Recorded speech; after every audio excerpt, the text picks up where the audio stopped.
That's what they're saying. Okay. Can we do this downstairs too? Wait, did you hit Tharp?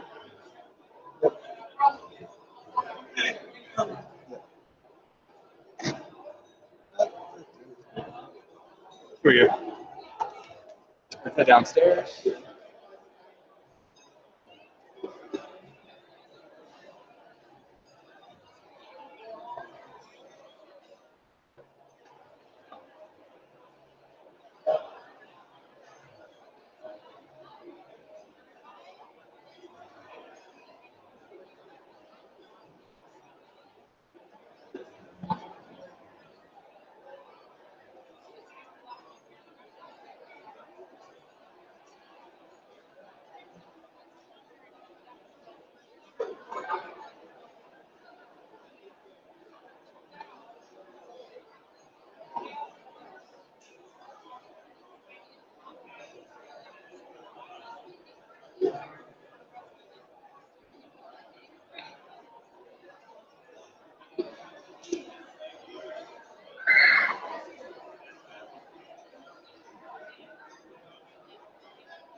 Because all 300 of us trying to do it at the same time. So those of you who have finished, once I get the instructions, moving to the location. So again, the way this is going to work is that we are off schedule. Our hope is that the sessions will start at 7.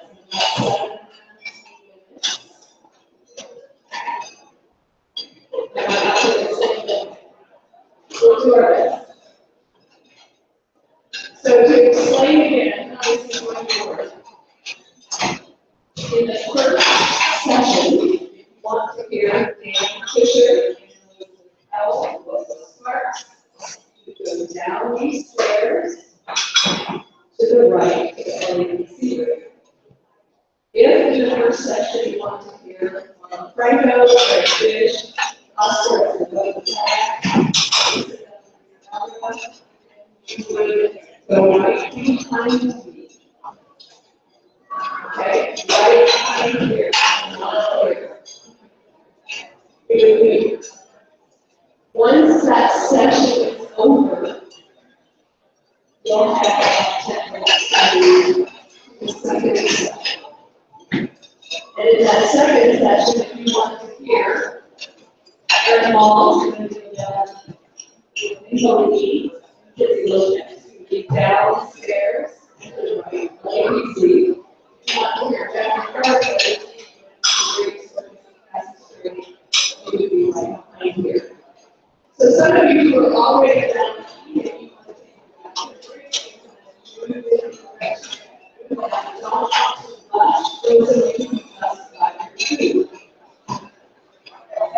so there's a moderator in each room, and that person will decide when they start.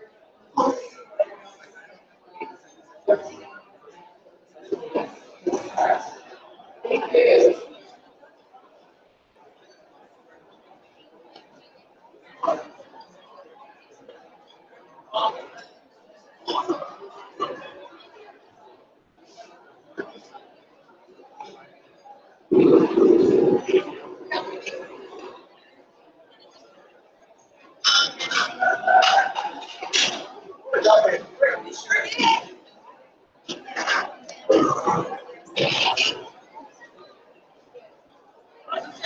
you.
Why are you sitting here?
Close out of this, right? Edge here. I'm gonna, you know what, I'm supposed to give up.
Kim's going to get started with us now.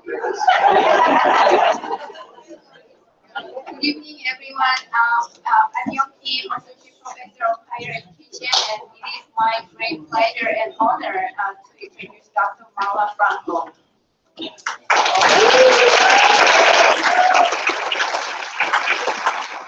She is Director of Divisional Assessment and Research at the University of Arizona. And Marla is one of the most productive students in my research team. And Marla and I have worked together on a lot of research projects, and we presented together and we published together in journal articles, in chapters and conferences. She is truly a colleague scholar and researcher. Marla's dissertation examined the effects of negative climate for diversity on cognitive outcomes of Latina policy students in selective institutions, and how these effects vary depending on students' first generation and overall status. I was the chair of her dissertation, and Dr. Cruz-Caldera was another committee member, and Dr. Patricia Parra from Cascade Blocking was another committee member of her dissertation. So I'm so proud of her achievement in the dissertation, and now let's pass to you over Dr. Franco.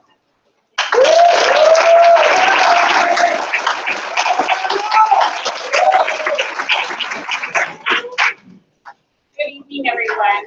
My name is Marla Franco, and I'm here to present my dissertation research this evening. The title of my dissertation is The Effects of Perceived Negative Climate for Diversity on Latina and Latino college students, particularly at selective institutions. And as Kim mentioned, I did disaggregate that by gender, immigration status, as well as first generation college status. So the purpose particularly of my dissertation was to really get an understanding and examine the effects of perceived negative climate for diversity on the cognitive outcomes of Latina and Latino students at highly selected institutions, and particularly to understand the unique ways in which they were affected based upon their gender identity, their immigration status, as well as first-generation college status.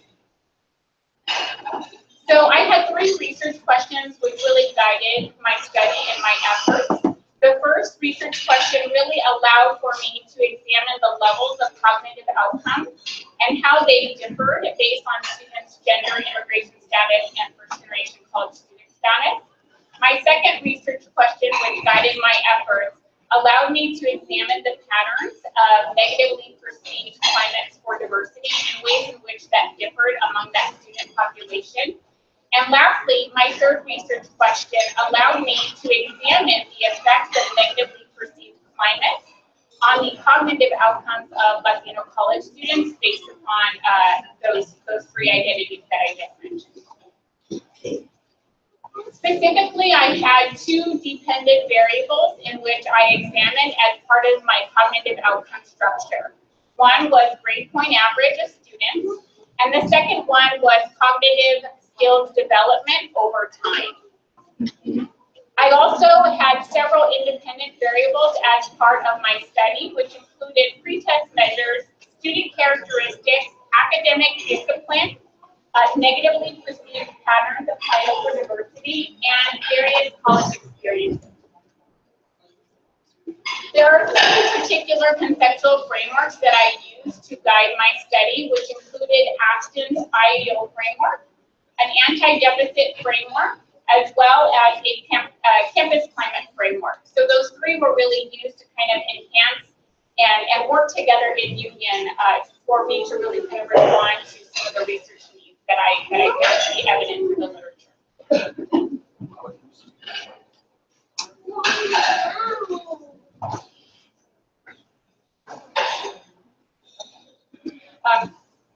Can you hear me? Maybe a little bit better. Okay, thank you.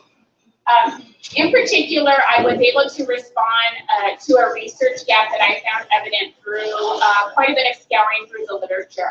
And in particular, my study is unique in the way that it engages 3 aspects. So climate types, this was really the first study from a quantitative perspective that engaged multiple climate for diversity types. In particular, I examined racial and ethnic diversity, socioeconomic diversity, gender diversity, and immigrant background diversity. As well, it also my study allowed for us to locate where within the institution that students were experiencing sources of perceived negative climates, which the sources may have been faculty, staff, or students. And lastly, a unique aspect of my study was that it embodied an intersectional perspective. So in addition to the identity of Latino students, I also engaged identities around gender, first-generation college status, and immigrant status.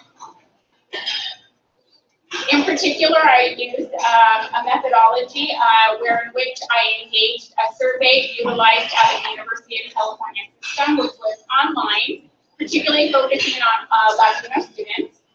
The cross-section of the sample that I utilized engaged junior and senior class standing students, and the total population of my study included 4,299 students. To the right are the various statistical analysis that I engaged for each of my 3 research questions. And now to discuss a little bit about my key findings. So in regards to the first question, GPA declined over time amongst all groups of students in my study. I also saw gains across the board in terms of cognitive skills development for all students in my study. In terms of the second research question, the experience related to perceived negative climates was quite pervasive among students. And one particular aspect of the findings that I'd like to highlight this evening is that in the majority of the cases, students identified their peers as the sources for negative climate.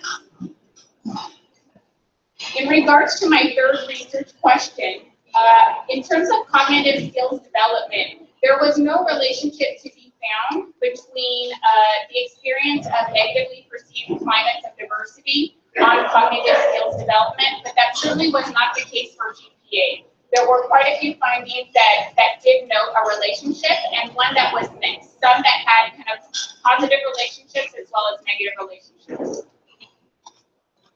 There are a number of implications for my findings, of which I'm only able to share just a few this evening. But I think really there is an opportunity in this research to start changing the deficit narrative that exists pervasively throughout higher education literature. I also think that this presents a unique opportunity for us to start pinpointing exactly within our higher education institutions the sources from which these negative climates resound. And lastly, I think that there's an importance for engaging across forms of difference. And I think that certainly is a way to kind of engage and combat these perceived negative climates. And I think that particularly as it relates to some of the positive outcomes that I found related to negative climates, those are the findings that are probably more acutely disturbing, I think, through the literature. And lastly, I would like to thank my committee, which included Dr. Young Kim, Dr. Chris Collins, Dr. Patricia Perez, and of course our department chair, Dr. Lori Schreiner. And lastly, certainly, thank you.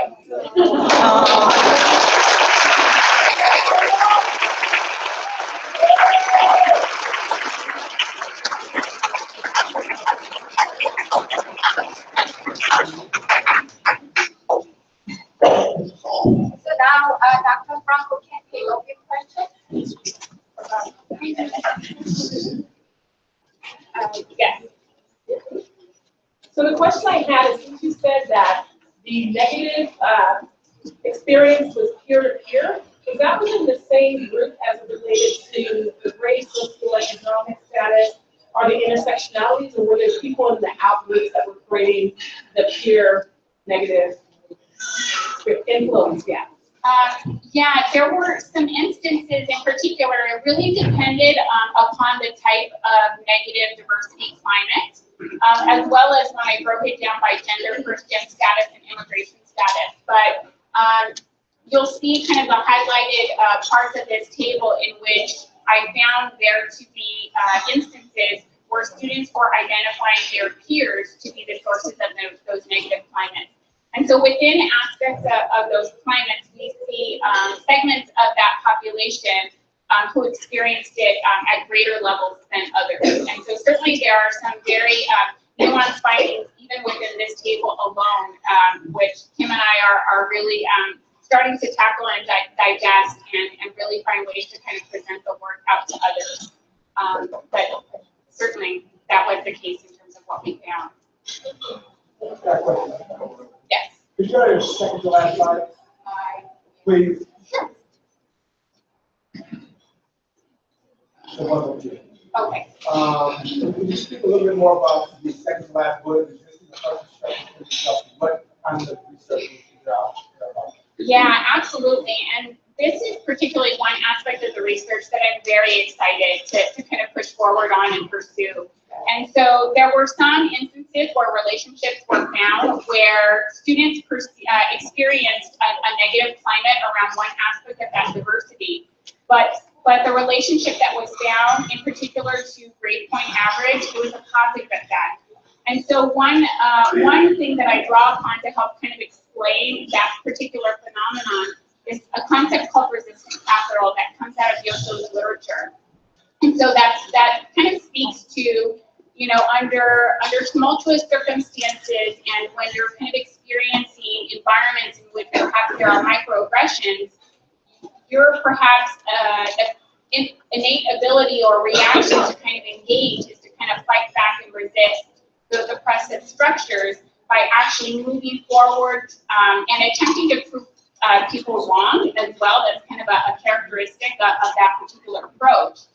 And so, even though I think I'm very apprehensive about glorifying the defying the odds story, because I think that we love to kind of relish in those defying the odds stories. But I think the unfortunate circumstance in doing so is that we negate to really address the oppressive structures that contribute to that circumstance being problematic in the first place, and instead just focus on the student, getting through the finish line despite all the hurdles that we've had them pass through. So that is problematic, and I think in particular that resisting oppressive structures, after going through so much of that, that has to happen probably at a personal cost that we are not currently addressing. So certainly some cautionary remarks regarding that from here. Any other questions? I'm just curious, were the cognitive gains, were they self-reported? Yes, they are self-reported cognitive gains, except for GPA. GPA actually is institutional data. And so we utilize both a cognitive outcomes, a cognitive skills development scale, as well as examine the individual items which contributed to that scale. So things like critical thinking, reading, writing, presenting. Thank you.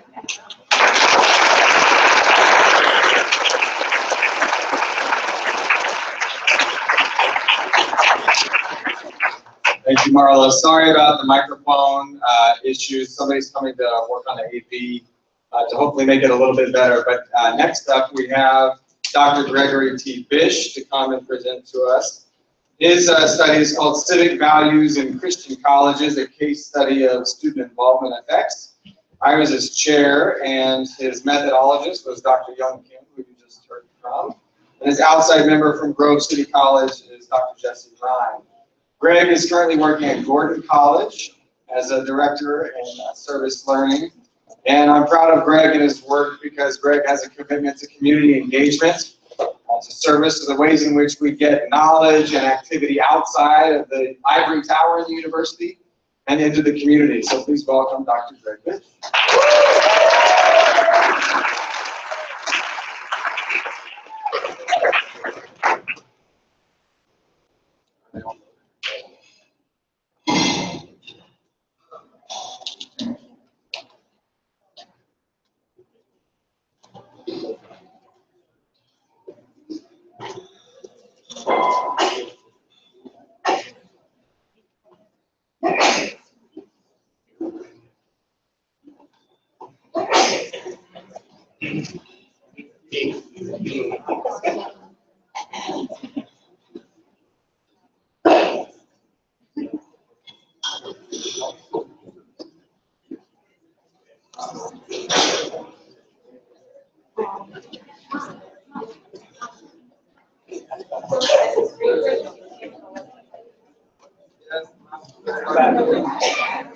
Trackpad is very slowly moving by power.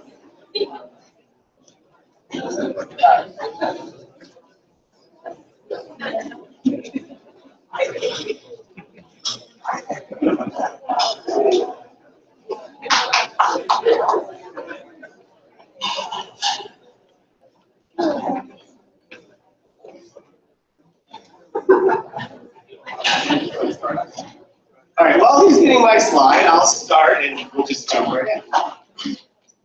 So when I picked my dissertation topic, I really started with my own journey and thinking about how has college affected me and my experiences.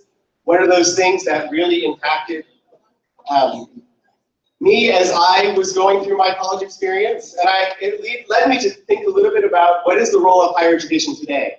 So when you think about going off to college, when you're 18 and thinking about college, what is the role of higher education? Why do we do that? And that also led me to think about so much of what we do today is to talk about we're getting ready for our job. We're creating jobs, we're getting students ready to work. That's why you go to college.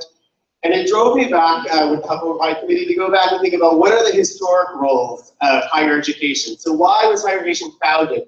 And it did take me back to thinking about the historic role higher education played in creating an educated citizenry, to really work together to have a democracy that was going to work together, that was going to move a nation forward. And it made me think about my own experiences and asking those questions about what is it that college still needs today for our citizens, for our nation, for what we're doing. And as I was doing that, thinking specifically about Christian colleges and institutions, that took me a total sidetrack that I wasn't ready for.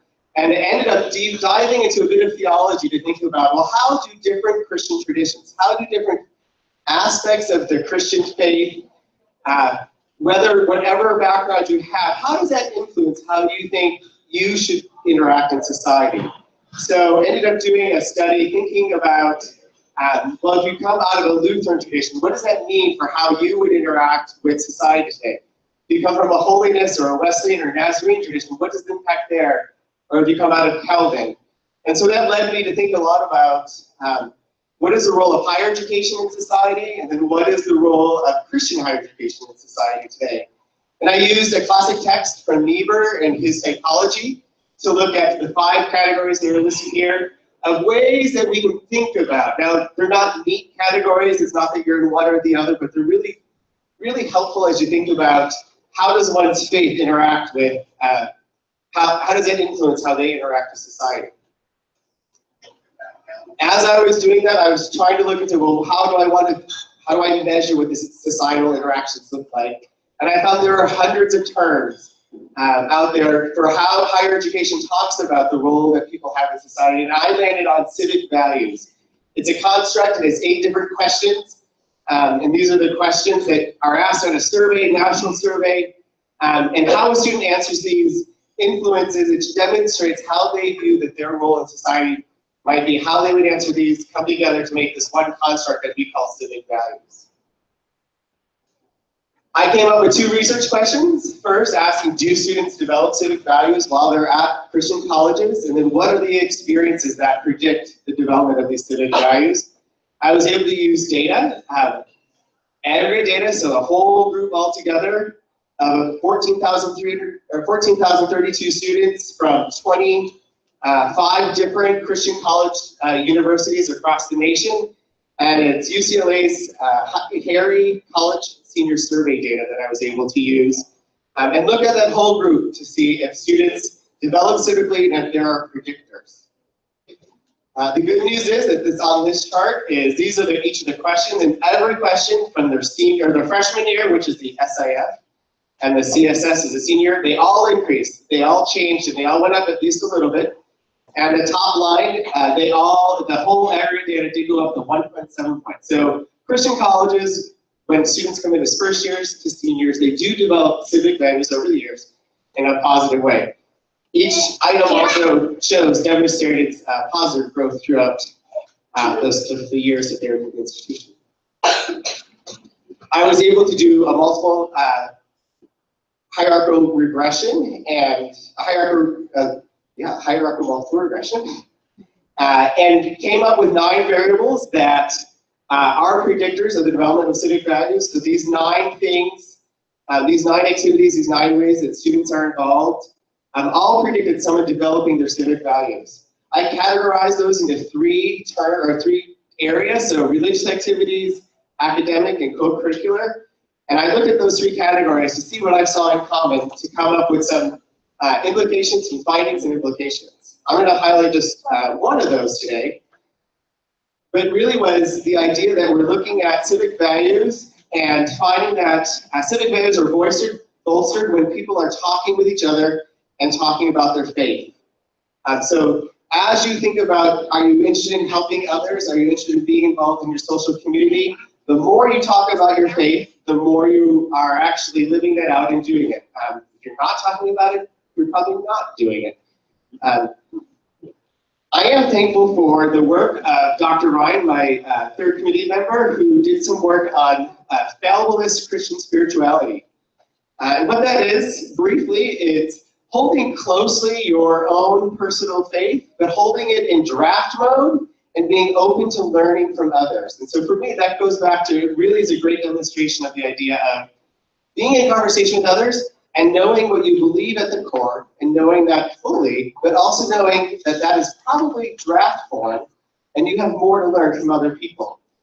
And so that's really the finding, and that leads to the implication of really bolstering these conversations for our students on campus and being in healthy dialogue with others who hold different beliefs and having conversations with them, and really using this idea of a fallibilist Christian spirituality, encouraging our students to know truly what they believe, to know what their core beliefs are, but then also find ways that they have healthy conversations, healthy interactions with others who believe other things, and to be open to learning from them.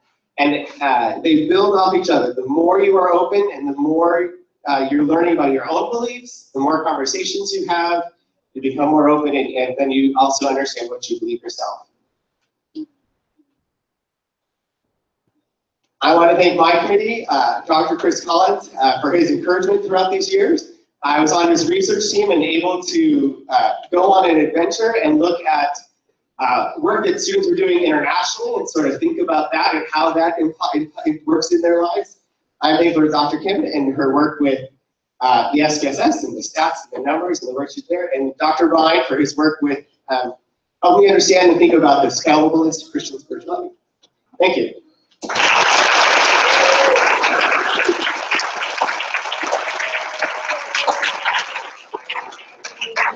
We'll take one easy question and two hard ones. Okay, anybody have any questions or even a comment for Dr. Bish? Yes.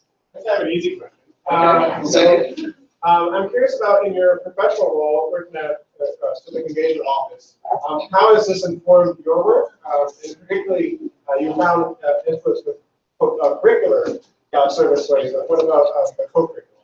Yeah, so curricular service learning was more impactful than just simply volunteering. And really what this has informed in my own work, the implication here is, as I am working with faculty and we are reforming the way we do this at Gordon, that we are really focusing in on academic service learning, tying together what a student is doing in class with a community need, and having the community service they're doing actually be a part and clearly defined in the outcome of the course. The very short description of this, I have a social research class that I work with. They're learning how to do focus groups. We work with a local school. They went to that school, worked with the parents group, did a focus group, ran the focus group. The principal came to the presentation the students did, took the data from these students, went to her superintendent and said, here's what we found. We really need a social worker to address this issue with these parents. They came up with these 4 categories of parents and how parents needed mentors to move from being engaged to more engaged. And they now have a social worker at that school starting in the fall, and it's purely based on the work that my students did through this academic service learning course. What I also find though is not only does it need to be tied to the course, but they actually also have to talk to the people they're working with. They have to interact with those people and not come in a vacuum, do their little project and walk away. But it's that idea of you're going to go into a community and you need to be a part of the community or after the community.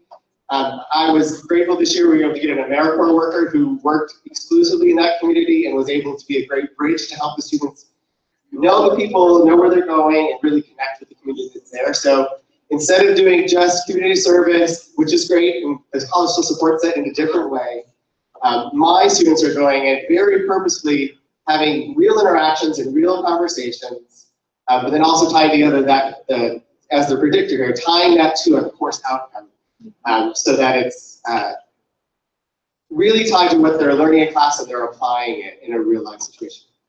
Thanks. One question about your finding the predictive variable related to discussing religion. Yes. So you mentioned that you had 25, I think, CCCU related schools. Yes.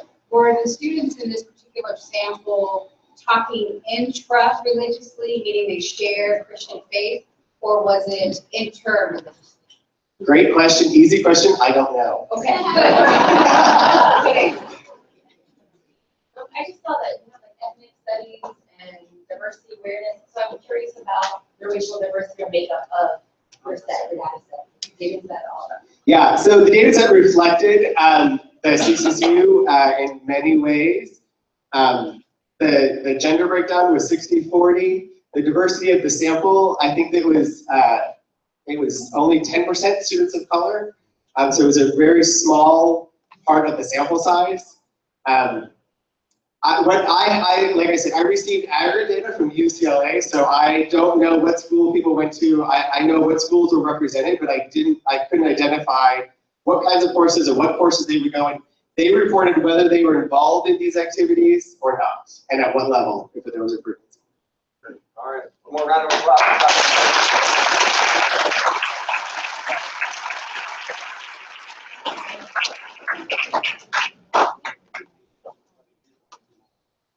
Okay, so our next presenter is coming to us from Las Vegas, Nevada, where he works at the Association for the Study of Higher Education. Many of you know him well, Oscar Espinoza Parra.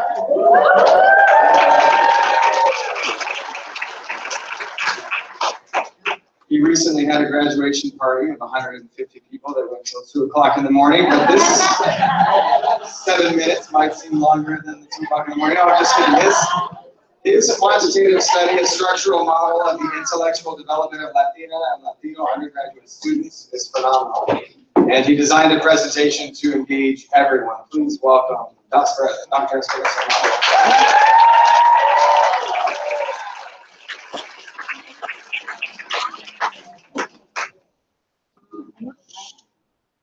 Good evening, everybody. Good evening. Buenas noches.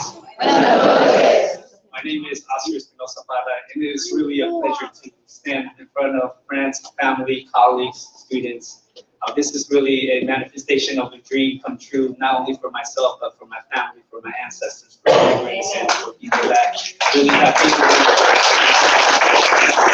Before I get started, I actually would like to give a little bit of context of my PowerPoint presentation. This is a tribute to my family, to our origins as immigrants. My brother purchased, when I was 10 years old, Mario Brothers, and whenever that I think that my dissertation will fit along with Mario Brothers and the different levels and going along with it. So I hope you play with me and enjoy this presentation entitled A Structural Model of the Intellectual Development of Latina and Latino Undergraduate Students. And I just want to say I love saying those 2 words, Latina and Latino, with so much pride.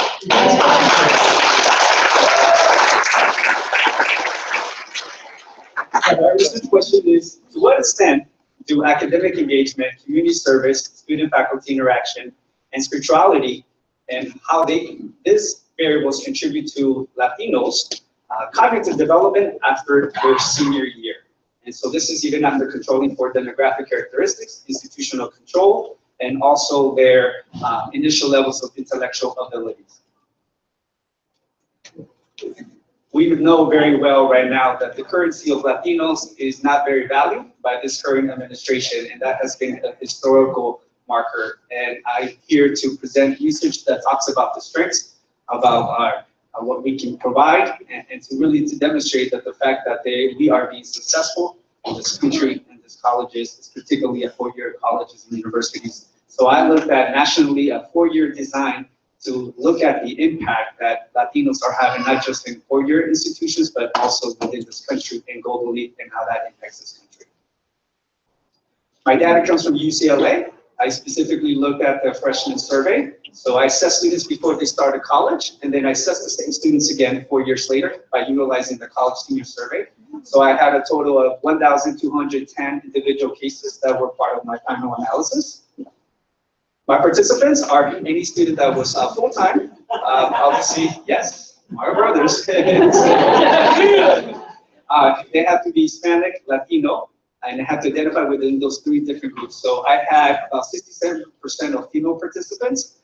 The majority of students were full-time, and the majority of students who started college had a B+ or higher. And so again, it's changing the narrative about who we are and what we have to contribute. And so I'm very happy about the results of my participants. For those who are thinking about dissertation, I would encourage you to try to stick to one conceptual framework. So I was given the challenge by my methodologist and also my chair to triangulate 3, so I rose up to the challenge. As a student involvement, and very much in a nutshell, really focuses on the time, the energy, and second, abilities the student put into their academic intellectual abilities. Okay, the input, environment, output, it really will show you on the next slide how this is really put together in a temporal order. And lastly, Becker's human capital theory really emphasizes the importance about why we need to invest in higher education and how that impacts students, families, states, and our country, and how that really relates to the overall picture about United States maintaining its comparative advantage over other countries. And so if we don't invest in our students, regardless of their background, the United States is going to fall behind. And I think that's the human indicator of this human capital theory. So this is a structure equation modeling. This is the nicest way that I can possibly show you. I'm violating quite a bit of code here. So if you see the question survey, those are the ones that are in rectangle are actually the observed variables, and the ones that are in actually that you see on oval are actually what are called latent constructs. So I have 4 different ones, and then basically, as you saw, I assessed students before 2009, and then again after final senior year in 2013, and I looked at how all these different variables contribute to students' cognitive gains after 4 years.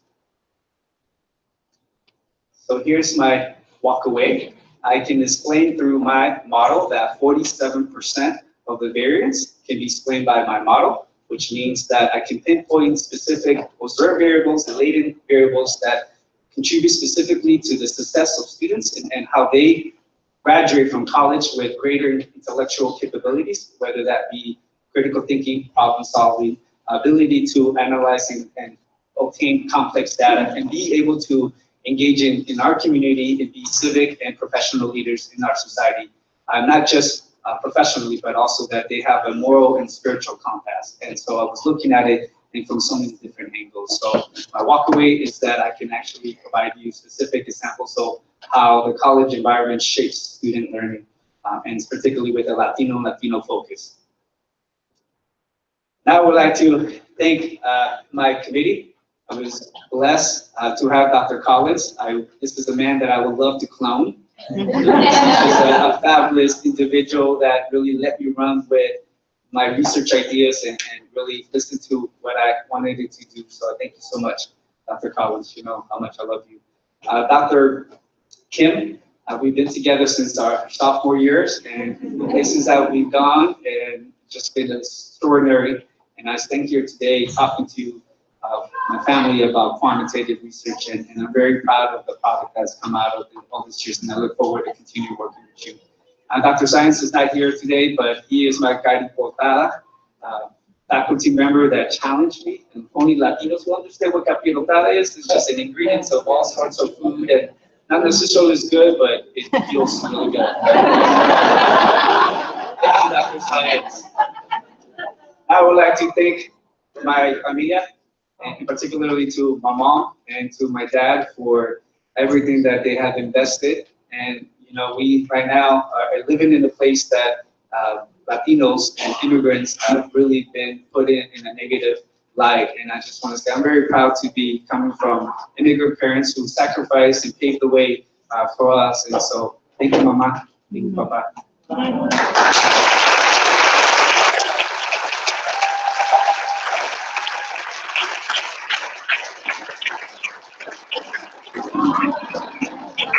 They say I have a black and white party. I do come from a beautiful tribe, and these are my brothers and my sisters, and a huge extended network of family. So I want to thank also Dr. Kim Nels and also Elena Marie and Renee Patterson, my nephews and nieces, for being here. And I couldn't do this without my family. And they were actually present when I wasn't present in my own life and provided me the foundation support like nobody's business. So they're the ones encouraging me to have a party, so we went ahead.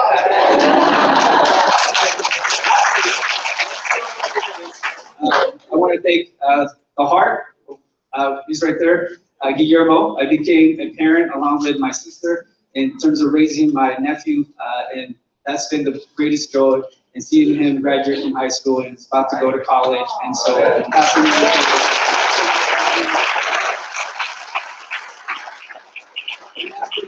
want to thank my cohort, the Prisons cohort.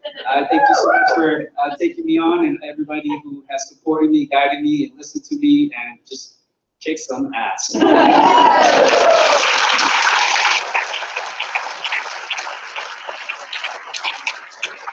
This is a powerhouse session, and the other group is almost done, and we have one more presentation to go. So I want you to give Dr. Espinoza one more round of applause.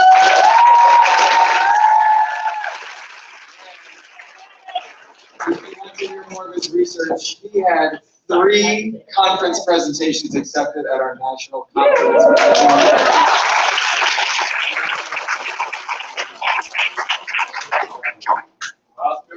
Okay, so for our last powerhouse presentation of the amazing 4 of the night,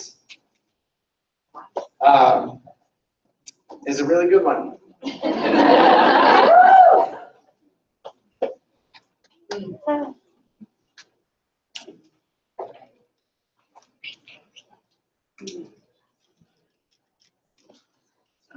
Lisa, can you come up here and introduce yourself?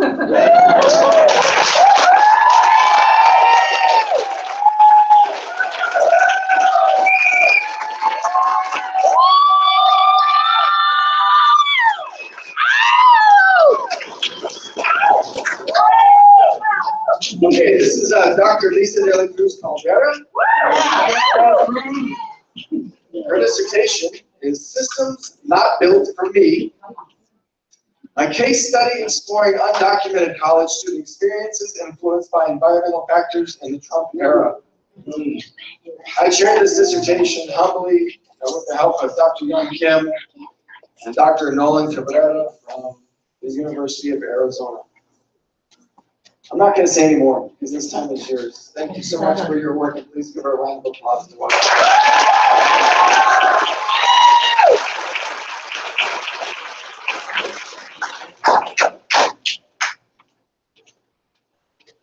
Thank you.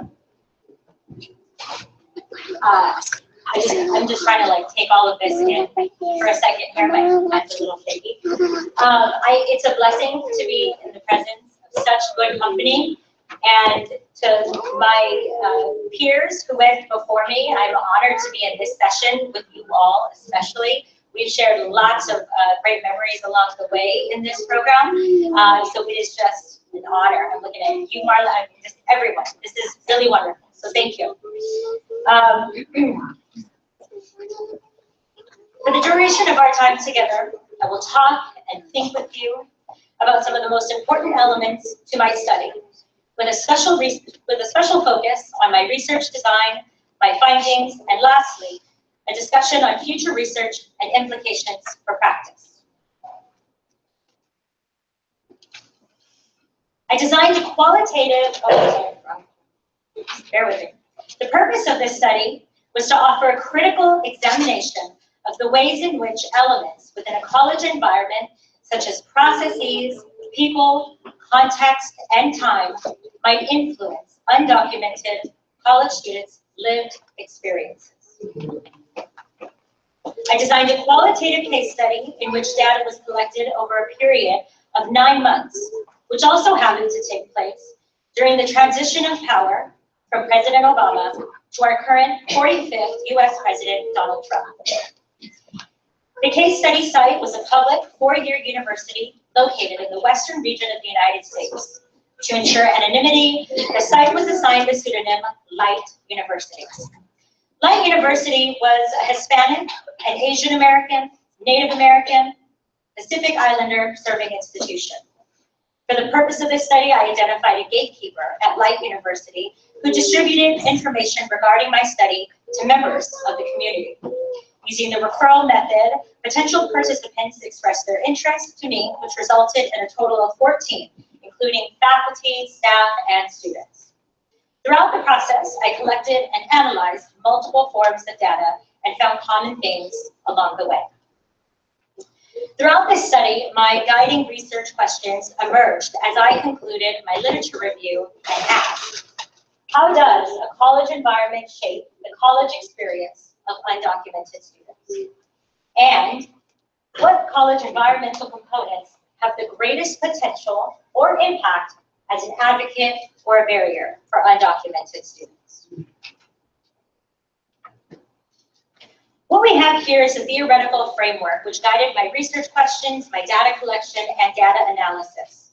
As you can tell, Bronfenbrenner's Ecological Systems Model, 1979, is built as a series of concentric circles. Each circle represents an environmental layer and focuses on the relationship between students and their environments. That said, the white architecture of the mind, as noted by Collins and Judd, is positioned as a concept that rotates around the model as it accounts for the dominant narratives, beliefs, and values that allow for dominantly white institutions to be sustained and recreated.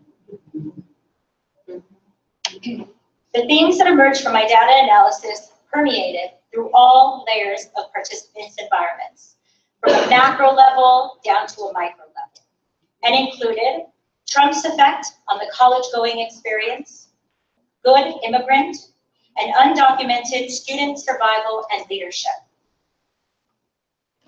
One major theme that surfaced in my findings was titled Trump's effect on the college-going experience, along with the sub-themes titled transformational resistance and white spaces.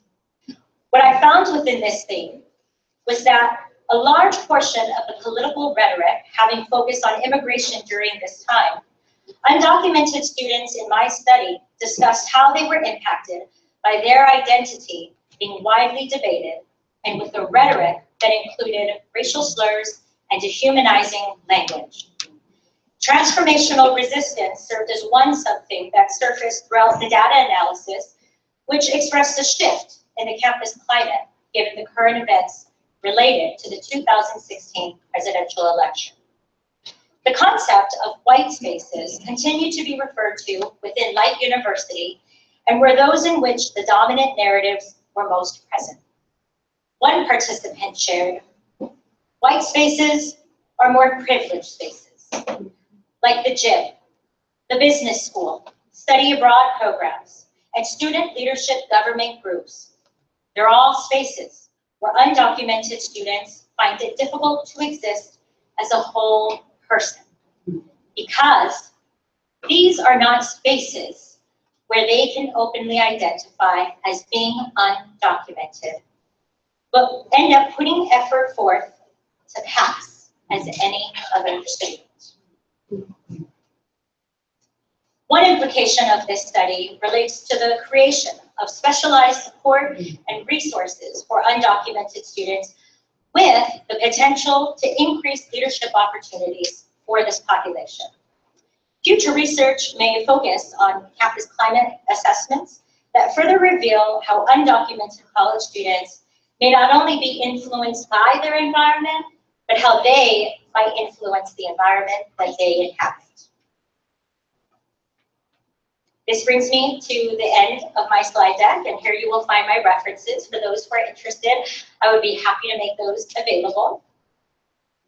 And I want to take a minute to acknowledge and give thanks. And I've prepared this slide here, which my family will recognize. When I was first interested in studying undocumented students in college, my Uncle Sal, who's standing right over there, just on the wings, I see you. I was here for an intensive program, and he said, then let's go figure this out together. And we spent all night driving along the US northern Mexican border. And we went up to the wall, and we accidentally crossed the border as well. We didn't plan to, but it all worked out fine. It was all for the better. So we not only drove over, but we walked through there too. And as a researcher, there was nothing like being there and hearing the music and the sounds. And for me, it really felt like there was a story to be told. So that is important to me. And also my Grandpa Paul's certificate of citizenship is a really huge driving factor to me as well, because I recognize that being born in this country, it was a privilege bestowed upon me, and I really only 2 or 3 generations removed from having been born in Mexico myself without U.S. citizenship coming so easily. But I also want to give thanks to my dissertation committee as well. I'd like to acknowledge Dr. Collins. He served as my dissertation chair and has worked to guide me and challenge me throughout this study for the past several years. Thank you. I would also like to acknowledge my committee members, Dr. Kim and Dr. Cabrera, who each encouraged me to design this study in such a way that it would add the most relevant, meaningful knowledge to the field of study. So thank you all for agreeing to take this journey with me. I would also like to thank APU, the School of Behavior and Applied Sciences, and all of the faculty and staff in the Department of Higher Education.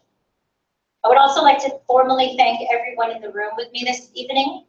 I'd like to start by acknowledging my dearest friends and family, some of whom have traveled great distances to be here.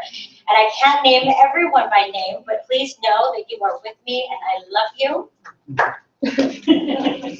I would also like to acknowledge my best friend, my partner, my husband, Steve. When I switched jobs in the middle of my program, I was hesitant, and he looked at me and he said, "I know what you are capable of, and I've got your back. Do what you do, and I will be here to be the full-time caretaker of our two children, Eva and Stevie." And that has just meant the world to me. I think especially within our culture, where machismo is something that we battle on a day-to-day basis. And this man has been the wind at my back, and it just does not work without him.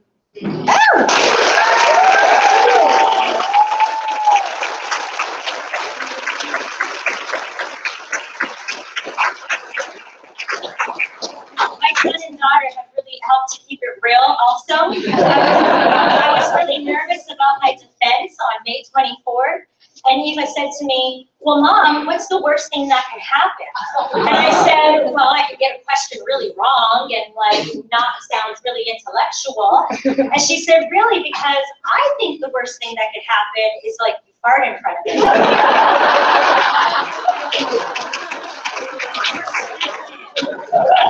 And it went really well. My mother and my father, my sister, my grandma Lupe, who is the elder in our family, I have because we did. So thank you.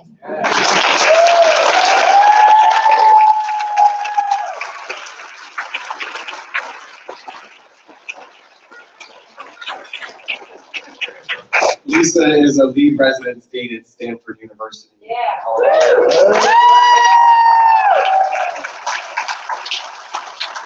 You can tell she has a beautiful spirit and a beautiful mind and a beautiful family. So I thank you all for coming here for this session today. We're going to take a brief break, and if you want to switch rooms, now is the opportunity. And then we'll start again in 10 minutes.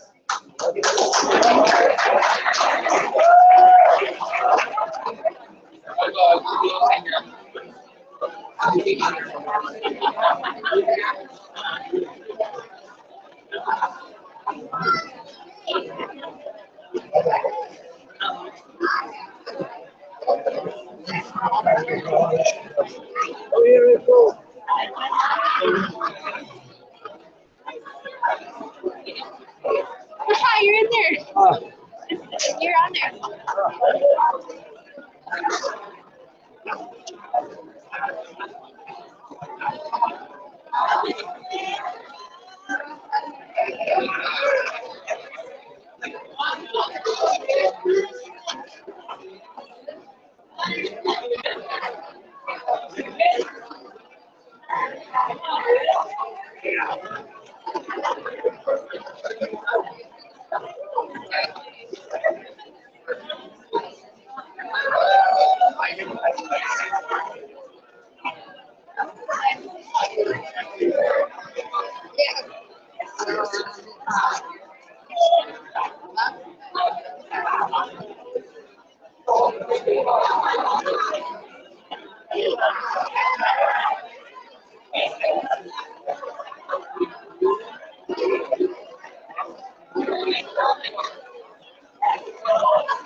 No,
you've been very well behaved.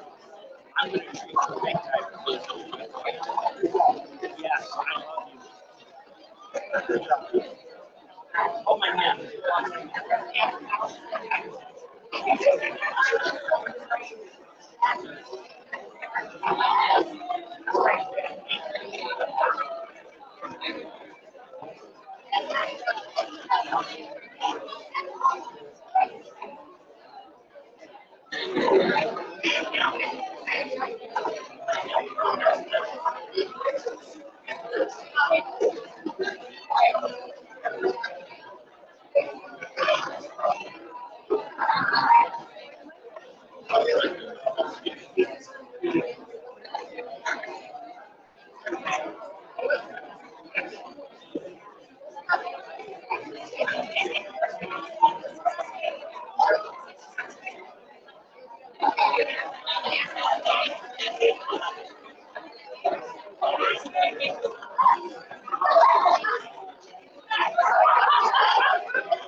Congratulations on moving forward.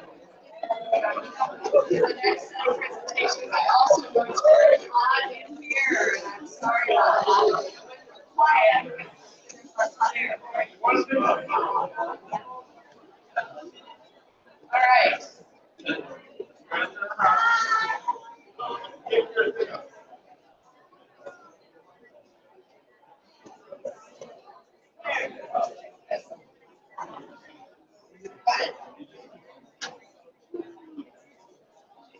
So tonight, in this room, we have 4 presentations.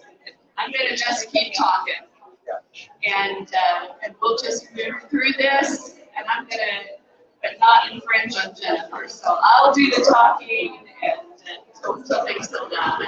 So the 4 students who are presenting here, I had the privilege of chairing their dissertation. So that's what they have in common. You wonder what the things are. It was like air traffic control to figure out who goes in which session.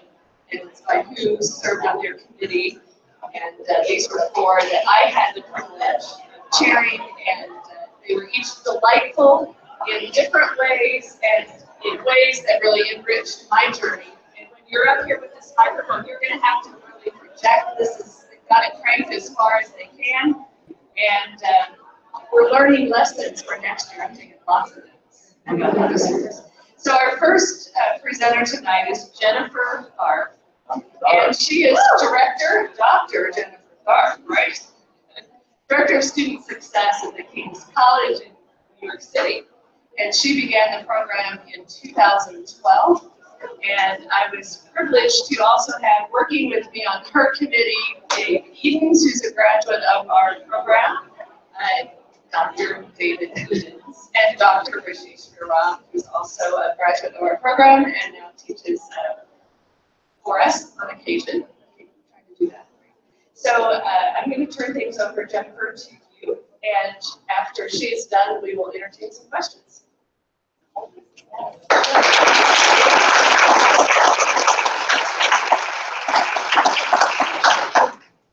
All right, thank you for being here this evening, and thank you for your interest in our studies. For those of you who are friends and family, I'd like for you to know that one of my goals for this brief time that we have together is that anyone who's hearing these words might walk away with a better understanding of the context of this study, as well as, perhaps some action steps for those of us who are practitioners, even if it's just to learn more, to dialogue. So I'll begin by mentioning that the study of student retention began several decades ago as practitioners and researchers wanted to learn why are students leaving college. And as they began to study that question, those whys, they soon looked to students' entering characteristics or demographic characteristics, and found that there were some entering characteristics that actually put students at risk of not persisting to the next year. Those characteristics, by the way, included being from a low-income background, being the first in your family to attend college, or being Black or Latino, Latina. And if we fast forward to today, despite policy changes, despite institutional efforts, students who enter with one or more of those characteristics continue to be less likely to graduate with a degree. Or said differently, students who enter with one or more of those characteristics, which are largely, if not completely outside their control, are more likely to drop out after the first year, within the first year, than their peers. And so this, for us, identifies that not only is there an achievement gap that is unfair, that's unjust to these students, but at the same time, these students are underserved, I should say, perhaps largely underserved, within many of our institutions in the United States.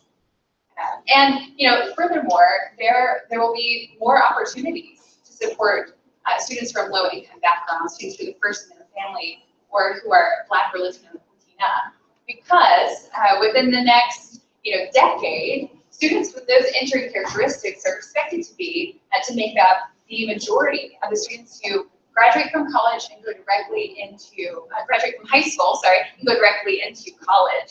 So that means that our institutions will do well to improve upon the ways that we support students with these characteristics, and specifically private institutions have an opportunity to improve in that regard. And so it's at the nexus of these opportunities in higher education that I've sought to contribute to our understanding of predictors of high-risk student success in the first semester. And so as research continues to consider the experiences and the perspectives that support students to success in the first year, the thriving construct emerged based on Dr. Schreiner's work that expanded upon GPA and persistence as the goals of the college experience and added in thriving, which is, it represents students' academic, interpersonal, and psychological well-being. And thriving has been found to partially mediate the effects of students' entering characteristics, those demographic characteristics that we've talked about, on students' on student output. So on GPA, intent to persist, on the perception that college is a worthwhile investment, on their satisfaction, and then self-reported learning gains as well. Yet, evidence suggests that there are differing pathways to thriving among different types of students. And those differing pathways emerge according to students' racial and ethnic identities, as well as class levels, among other factors. So, therefore, the research questions that guided this study considered the extent to which students' thriving levels, entering characteristics, their entering perspectives on spirituality and mindset, as well as their college experiences, predicted their self-reported grades and intent to persist in the first semester of college after controlling for those risk factors. And the thriving quotient was the survey instrument used to collect data on students' college experiences in this study. And students were selected to be a part of the study, to be a part of the sample, according to some qualifying factors. And those included the fact that students reported having earned grades in high school that were C average or below. They reported being enrolled in one or more remedial course in the first semester of college. They reported an estimated family income of $30,000 or less, and as well as being the first in their family to attend college or identifying as Black or Latino. Hierarchical multiple regression was the appropriate methodological approach for the consideration of these research questions because it allowed for the controlling of students' entering characteristics, those demographic characteristics we've talked about, and it allowed for me to consider the predictor variables from the sequential models, meaning, essentially, what I wanted to do is to ask the questions, if we can hold all things equal among their entering characteristics, what would be those experiences and those perspectives that help students to be successful in the first semester? So one finding I'll share with you briefly is that academic determination, which is one of the 5 components of thriving, positively and significantly predicted students' academic self-reported grades in the first semester. And specifically, that final model that I mentioned to you of all the variables that demonstrated to influence, or that I estimated that might influence students' outcomes, that model explained 29% of variance in students' self-reported grades. And when we analyze the regression weights within that final model, the evidence suggests that for every 1 standard deviation increase in students' academic determination, their self-reported grades increased by 0.28 standard deviations. So what does that mean? That means that students who could associate learning with effort, identify their strengths and use them in academic tasks, if they could juggle all the responsibilities of college life, if they could maintain academic hope through goal-directed thinking, they were significantly more likely to earn higher grades in the first semester. And there are a couple of ways in which I will suggest that we could do that. Briefly, I will say that within the first year experience, we as practitioners will do well to consider the extent to which our first year seminars are effectively enhancing students' academic determination, as well as within remedial and developmental courses. Also, there are some opportunities in technology, such as data analytics and e-portfolios, I can tell you more about later, that have been found to support high-risk student success. So it is worth noting, I will take the time to say that in light of the other presentations we've seen, that certainly it is a best practice to consider students' risk factor entering characteristics distinctly. And so a future study would do well to expand upon this one by focusing on one of those entering characteristics and identifying the predictors of their success. And specifically, I will highlight that interventions would present the opportunity because that's what we need to know what's effective in increasing students' academic determination in the first year. So thank you for your time this evening. I'd like to say thank you to my dissertation committee, who are all here. Thank you for being here. Specifically, I'll start with Dr. David Edens. Thank you for your support and your timely feedback when I would text you screenshots with questions about my methodology. Dr. Shrew, thank you for your contributions, your timely support. My study is better because of your contribution. And then Dr. Schreiner, Corey, I've said it before and I'll say it again, you're faculty support personified. So thank you for going above and beyond your instruction. To all of my faculty, any of them who are here, I am grateful for this program because I've not only changed as a professional, but I've benefited as an individual. And I hope it's a testament to their good work that I now care about different things than I did upon starting this program. I care about different issues within higher education than I did 5 years ago. And it's a credit, I hope, to their hard work. I'm also grateful to my cohort. Thank you, cohort. You're a very good cohort. And not only did you all add value to my learning, you instructed me in some ways, and you allowed me to learn from you, but you also made this process so much fun. I laughed so much more than I thought I would in this program because of each of you. And finally, my family, I'm so grateful for your support in many forms these last 5 years. And I will leave it at that. So thank you.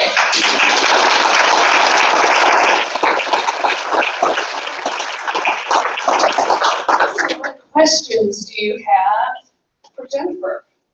I have time for a question or two. Anything you'd like to ask? Yeah, so your job at King's is student success. So you work with high-risk students. So how has this study impacted and informed your practice? Yes. Well, I'm happy to be able to mention the fact that I have found the study to be affirming of a course that I developed for first-year students, specifically for high-risk students who are entering our institution. And they're high risk, not because they're at risk in general, but because they're at risk compared to the other students at the King's College, which is more selective perhaps than other institutions. And so the model that I felt affirmed in choosing based on the findings of my study is actually emerging. It's an emerging model from Stanford University, and the course is called Designing Your Stanford. And it actually encourages students to consider and then also to practice, I think, all of the components of academic determination. So that I made note of in my chapter 5 if you'd like to read more. And also they have a phenomenal book, Designing Your Life. It applies to all of us. So there for you. All right, thank you, Jennifer.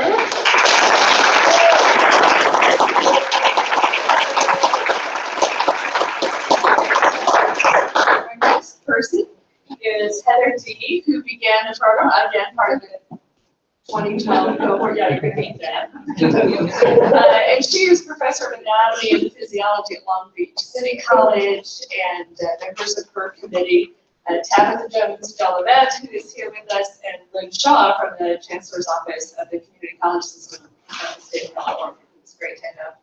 And so, Heather, bring it on.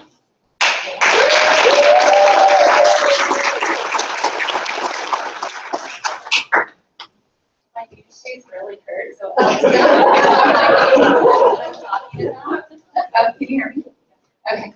I'm honored tonight to share my research with you titled Agents of Support, Faculty, Family, and Peer Advocates Who Contribute to Thriving in Community College Students. Part of the reason why I chose to study this population is that 1 in 10 college students attends a California community college. And of that group, the completion rate to goal is only 26.2%. 80% of those students upon entering report wanting to earn a bachelor's degree, but only 10% actually do. So their educational goals oscillate from the beginning of entry to the end. So the typical predictors of success, which are graduation grade or degree attainment, may not be applicable to this population. So a better model for this population in terms of success is Thriving, developed by Dr. Schreiner, and it not only looks at the academic success, but the psychosocial aspect as well. In addition to that, I also looked at support, because the research shows that the community college student population lacks the resources, connections, and trust needed to develop the resources they need to be successful. So I conducted a mixed methods. So I had 2 research questions. The first one has to do with the quantitative part, which was multiple regression analysis. And I looked at the support factors, faculty, family, and peer, that contributed to the variation in thriving. And then the second strand of my research looked at the specific characteristics of those support systems that contributed to thriving in this community college sample. The first part, I did a hierarchical multiple regression analysis, and I used 7 independent blocks, arranged starting with demographics, then followed by the different support systems and 2 predictors or pathways of thriving, which were institutional integrity and psychological sense of community. Because my time is shortened, I just chose to highlight 2 of the most important findings, and that was those students that received off-campus peer support as well as faculty support had the greatest levels of thriving. So the model for off-campus peer support was explained, it had 14% variation in thriving was explained just by off-campus peer support. And faculty explained 3% of that. Overall, the model explained 51% of the variance in thriving. So what is the peer support I looked at in terms of the qualitative part? I interviewed 10 students that provided the context in which is needed to understand what this off-campus peer support was. And those individuals that were identified were therapists, roommates, as well as neighborhood friends. So the definition of a peer off campus wasn't the traditional friend that we think of, but included these roommates and therapists as well. And they provided encouragement, validation that going to college was valuable and a viable option. Faculty support was the most significant predictor of thriving for the on-campus environment, which is supported by the current research on student-faculty interaction.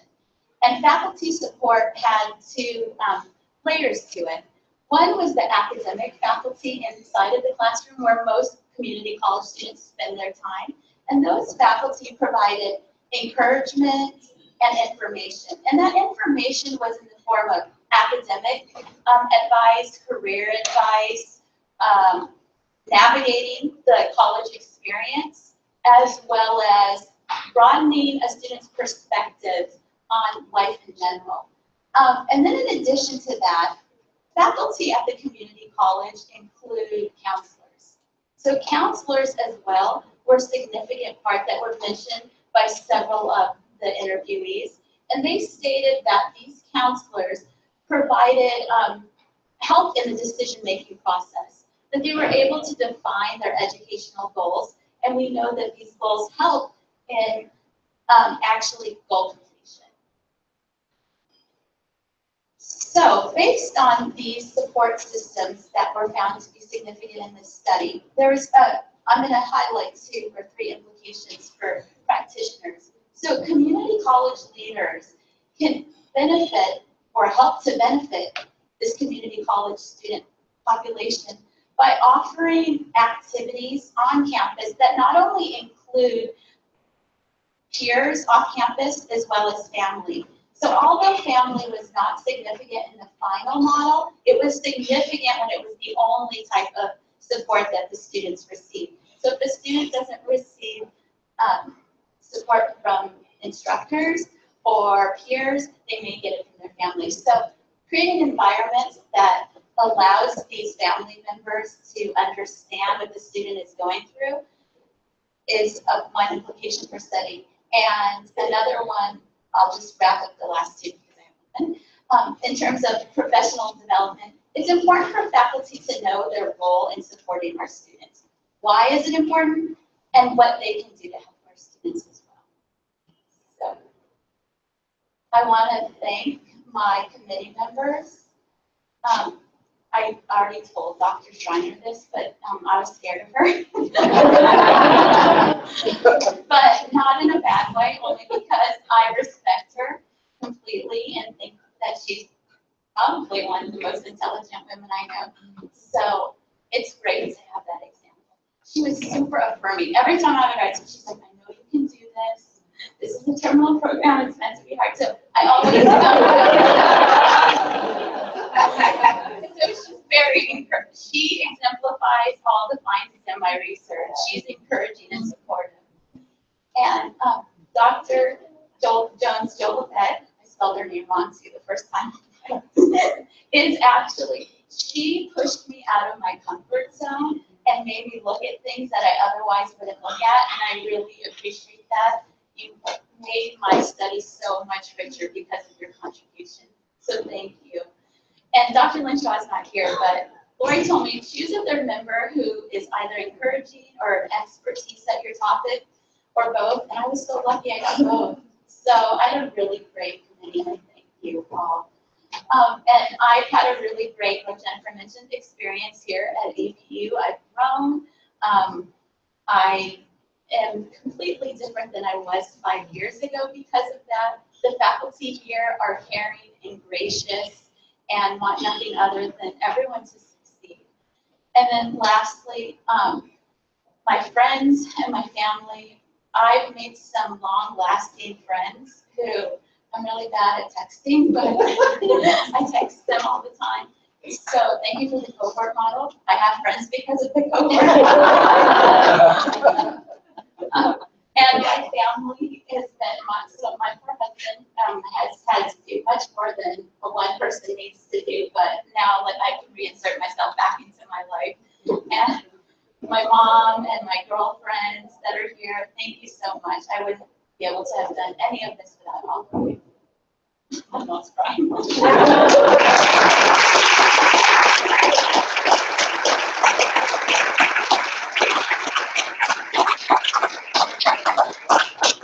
Time for one question. I'm trying to keep moving, but is there a question you would like to ask Heather about her work? Yes. I was wondering if you knew why the family wasn't as much of an influence with the students as the other outside peers were? We looked at that, and a lot of the research that did show that family support was significant didn't compare any other type of support. So in all of those research studies, parental involvement was significant, spousal support was significant, but it didn't compare it to peers or even faculty support. So our explanation of it was that when students receive support within the college environment and from peers outside, that may make up for the support that maybe they're not receiving from their families. Plus, this is a very diverse population that's typically over 25. They have dependents. They work full time, and they go to school part time. So their demographic is much different than the traditional college students. Thank you so much.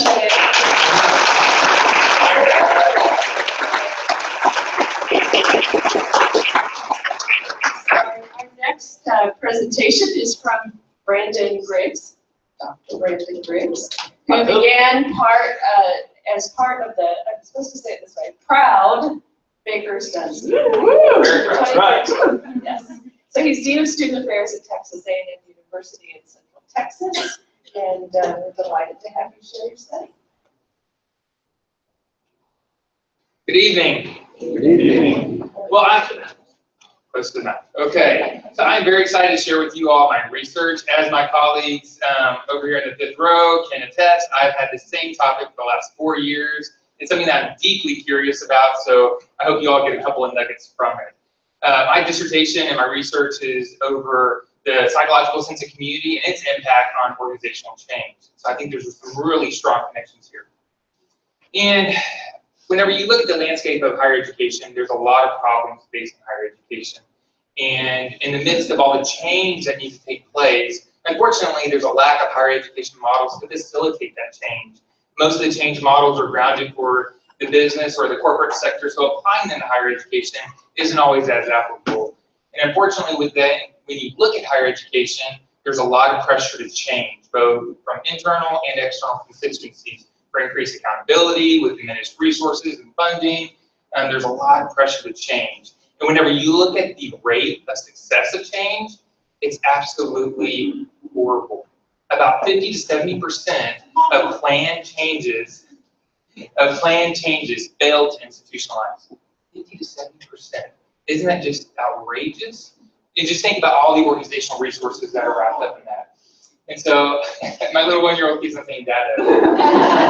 And so the reasons for that are because we don't properly account for the psychological reactions to change during the change process and before the change process actually occurs.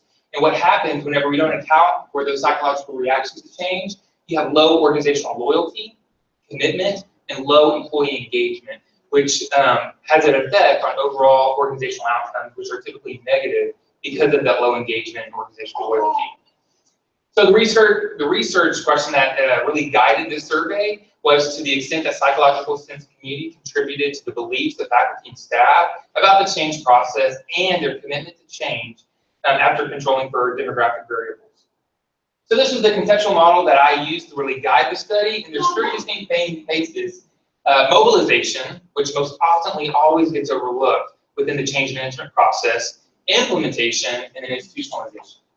The variables I used to really map this study, first I looked at psychological sense of community and its ability to appropriately empower both the environment and its people to mobilize and influence change. And then looking at the implementation of change, I looked at the change beliefs that individuals develop and enhance throughout the change process. And then finally, for the institutionalization of change, most individuals think about whenever a change happens, what? Something just changes, right? There's a difference in structure, operating, a procedure. Well, it's actually more than that. That's one of the reasons why most changes fail to institutionalize, because it's not valued and embedded within the culture of the organization. And so what I looked at with the change commitment construct really measured the value-added component. So the participants from the study, we looked at an upper level graduate institution that's public in nature in the South. And this institution went through a dramatic change. It was upper level, so it didn't have first year and second year students.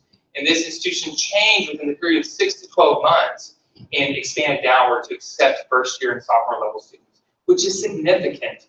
And whenever you look at all the change literature, you see in the news, the Chronicle, everything talks about we want higher education to change significantly and also in a quick period of time. And so you're looking at the second order change, but also something that's discontinuous, not something that slowly evolves into something of what it can become, rather than it goes from one state of operating to an entire different state of operating within a short period of time. So this was the proposed path model that guided the study. I have my demographic variables over here to the left, followed by psychological sense of community, all the change beliefs right here, and then ending up with the different domains of commitment to change. And this is the final path model. And one of the greatest things that we saw within the study as a result is that psychological sense of community does contribute in variation to the beliefs about the change process, which is a significant finding. And not only does it influence one's beliefs, but if you look up here, under appropriateness, it significantly influences appropriateness, which leads to effective commitment to change, which means those individuals who have a sense of community and they felt like they had input and influence in the decision-making process and were able to influence the final outcome, even if that final outcome was not their own desired outcome, they're more likely to view that change as appropriate because they trust the organization, they trust its leaders, they trust their peers, and are eventually going to effectively commit to that change, which means that they have an internal desire, a genuine desire to provide long-lasting commitment for that change. So the implications for the study, I'm not going to go over all 4 domains of these, but just very quickly, I want to go over influence. Individuals who have a sense of community and feel like change is appropriate, more often than not, they feel like they've had input and they can influence the decision-making process. So as leaders, as supervisors, we need to provide those platforms, whether small, large, long, or short, to give feedback into the process. It's almost in terms of the line of democratic thinking. And this is very, very important because in this specific change, we looked at a significant change that was happening. Not something like, do we change this process that maybe one department uses? It was a significant organizational transformation. And in doing that, more often than not, many leaders decide to make decisions, sometimes in closed doors within a small group of people, but in reality, that's not the case that needs to take place if you're wanting long-lasting organizational support throughout the organization. And then the last implication for practice, for those of y'all curious, is shared emotional connection. And unfortunately, I think that this domain most often times get overlooked because when leaders want to really influence a sense of community, we bring all of our employees together, both faculty and staff, and we have a professional development workshop, and everybody feels motivated and empowered for a couple of days, maybe a couple hours, and then everybody forgets about it. But the shared emotional connection is very, very important because you must recognize and honor your organizational members on a consistent basis. And that means even in times of significant organizational change, there's going to be conflict. And so do managers, leaders, your mid-level supervisors, do they have the appropriate training and skills to manage conflict that's both effective and adequate for the situation? So that's very important. Because ultimately, these are your colleagues and you have long-lasting relationships with these individuals. And so wanting to make sure that you save those strong bonds for later throughout the organization. So just real quick, I want to give a couple of acknowledgments. First and foremost, my chair, Lori Schreiner, she is a rock star, and I'd have to say throughout this entire process, she has provided me with care, structure, and my friends know I love structure, but also a positive perspective when sometimes things don't go the way that you're hoping they will go. And then second, Dr. Eric McIntosh, who is my methodologist. Very intelligent guy, very funny guy, especially in the periods where I needed most throughout this dissertation. And then lastly, Dr. Frank Shushock, who has been a mentor of mine for over 10 years now. He's just an incredible human being and actually inspired me to have a research area and the curiosity of organizational change. So thank you to those individuals. Next, I would like to thank my family, my amazing family, my wife Marlo. You have provided me with so much love and support throughout this time, and I think above all that, grace. And so I truly can just thank you for that. I love you. I have 3 children, beautiful children, Bowen, Ella. I love y'all so much, and I appreciate you all always being able to give me the time to quote unquote dissertate on the weekends and evenings. Thank you for that. To my parents, one of the things I will say, if you hear anybody that's completed a dissertation, there's one skill that you must have, and that's the ability to persevere. And if it's one thing that I've really learned from my parents, is to work hard and persevere in life. So thank you to both of you. I love you. To Marilyn, Charlie, who is probably somewhere with Lily walking around, my youngest, and Chaz, thank y'all for always making me feel like I'm part of your family and just supporting me and challenging me throughout this process. And lastly, the Baker's Dozen. I love y'all so much. Jennifer pretty much said what I was going to say to the T. So y'all have so greatly shaped my experience, your perspectives. I just value you all so much. We've had a lot of fun during this program, and I will never forget you, and I love you all. So thank you.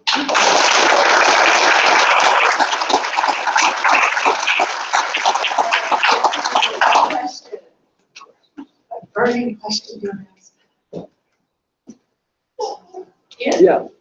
Yes. Brandon, you talked about this has been something that you have stuck with for 4 years, and I'm just wondering, with organizational change as an area of interest, what led to this sort of commitment, or have there been parts of your own story in your work in student affairs that have really been stimulated by this process?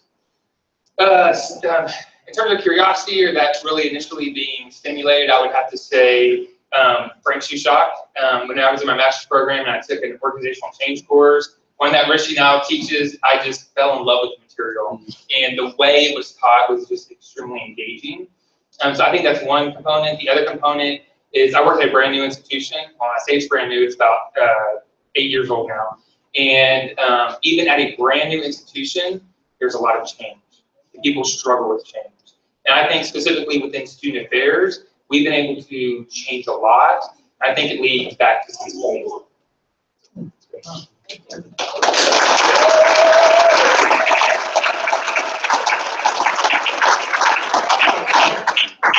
Last presenter this evening is Cassie Strain, who began the program in 2012. So we've got 3 of you from the 2012 cohort. She's a scholarships counselor at the University of Colorado at Boulder.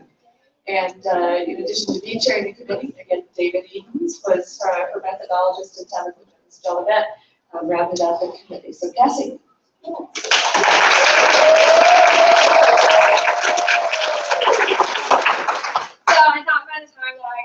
Here, since I'm the last one to go, that my nerves would be calm, but that is not the case. So I'm going to apologize now if I talk really, really fast, because that's what I do when I get really nervous. Also, I've never used one of these, so wish me luck. Okay, so thank you. My study was thriving in the community college contribution of peer support, student-faculty interaction, and institutional integrity. So the who and the what. Again, I was looking at community college students, and a big thank you to Heather for letting me piggyback off of her research or the data that she collected that she did. And so my participant came from Long Beach Community College as well to find out all the interesting things that I found out.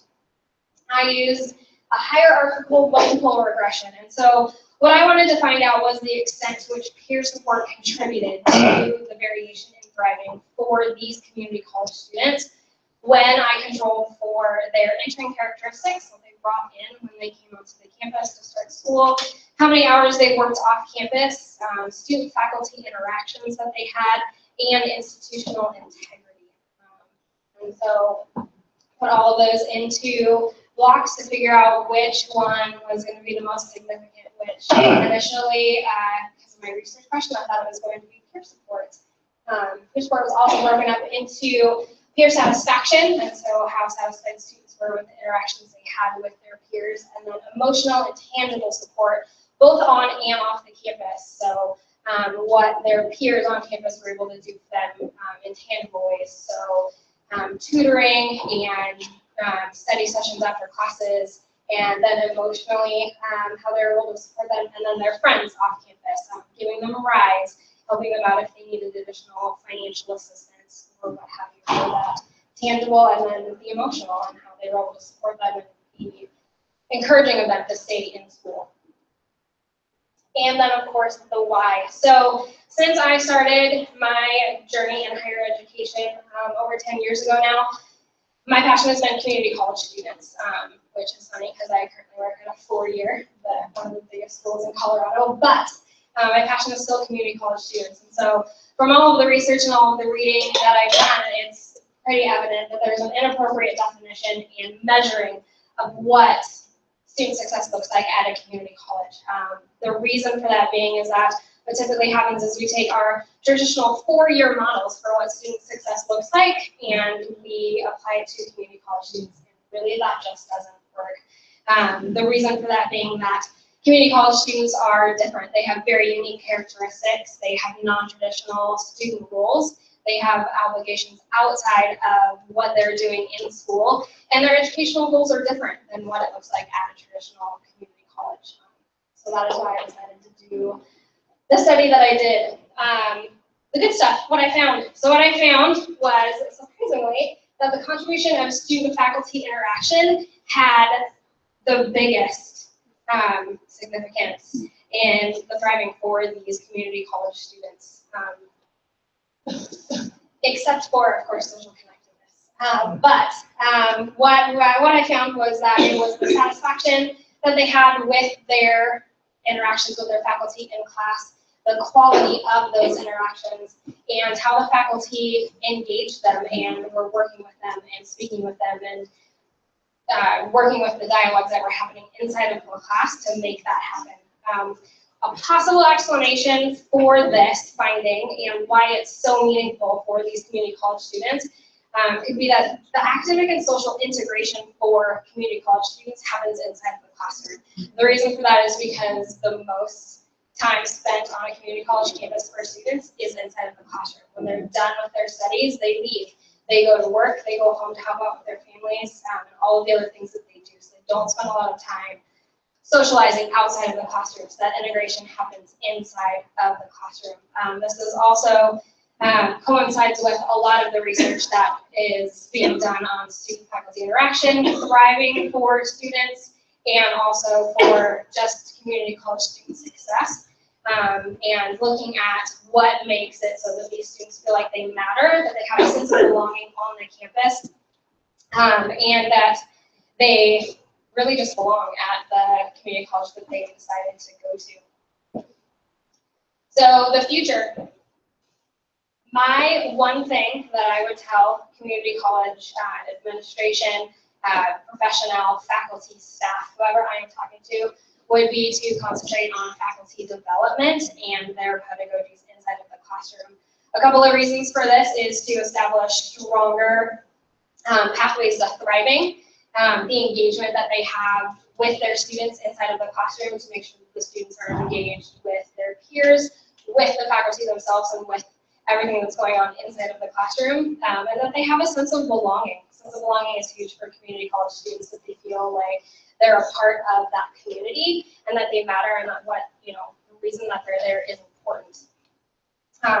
Additionally, community colleges really should encourage and support faculty to better understand their role in student thriving, and so helping faculty understand that in order for community colleges to succeed, those interactions they have with them are critical. They need to happen, and it's important for them to understand that. So, a lot quicker than I thought I was going to. Sorry, guys. I told you I was talking really fast. So my thank yous. So I told myself before I got up here that I wasn't going to fall on my new shoes, like Heather mentioned, and that I wasn't going to cry. I'm only going to be successful with one of those. So my first thank yous go to my committee. Tabitha, you were my cheerleader through this entire thing. See, I'm already starting. And if it wasn't for you, I probably wouldn't have been as confident in just this whole process. So thank you.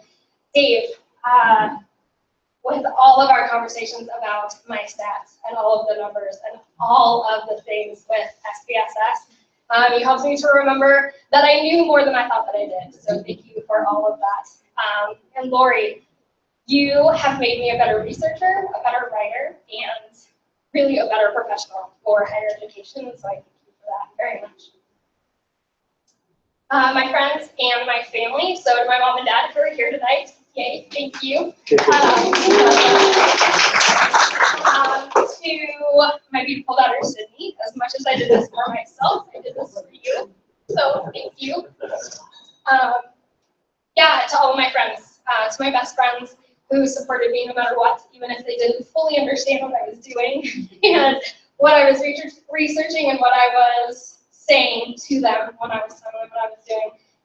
They always supported me, and that means a lot to me. So some of them couldn't be there here tonight, but I know that they're watching. So hello to all of you out there on the internet. And then lastly, my newfound family at CU Boulder. I've been there for a year, and they have taken me under their wing, and they've been amazing. So I'm thankful for them. Lastly, my cohort. So everyone in this program will say they have the best cohort. You guys, 2012, hands down, is the best cohort.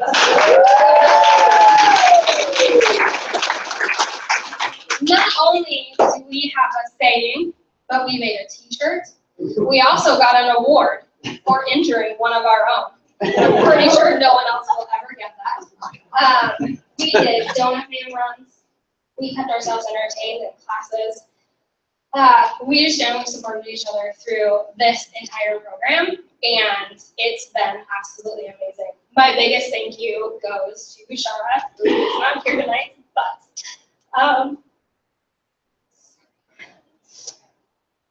she has been my rock, and without her, I probably would have given up a lot, but she pushed me, her dearly.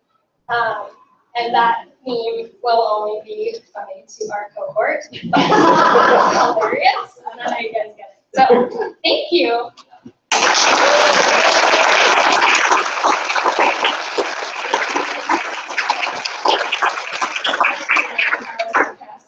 Rishi.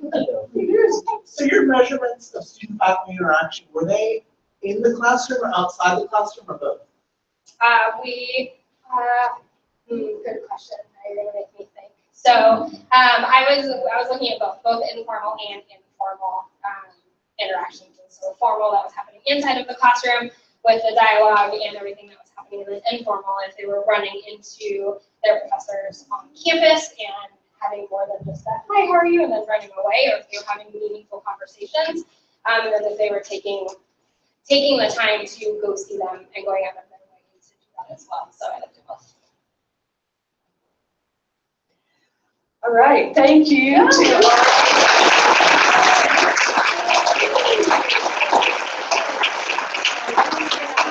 Next, you'll need to get some fresh air, I'm sure is what we're all thinking. But we will gather in here at 9 o'clock, that's 11 minutes from now, for the hooding. Graduates, you will go behind the curtain to get in your regalia, alumni as well. So faculty, alumni, and graduates will be putting their regalia on. The rest of you may take a break and get some fresh air, and we will start the hooding ceremony at 9 o'clock.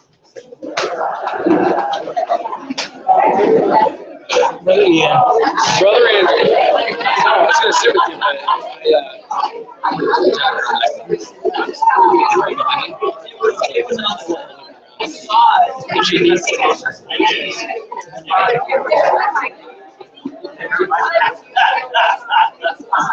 Yeah, the moment's gone. You'll never see it back.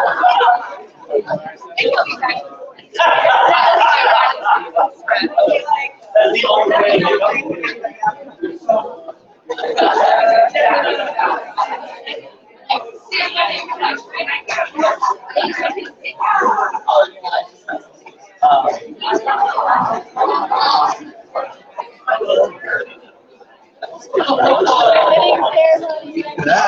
Community college, driving,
That's all, folks.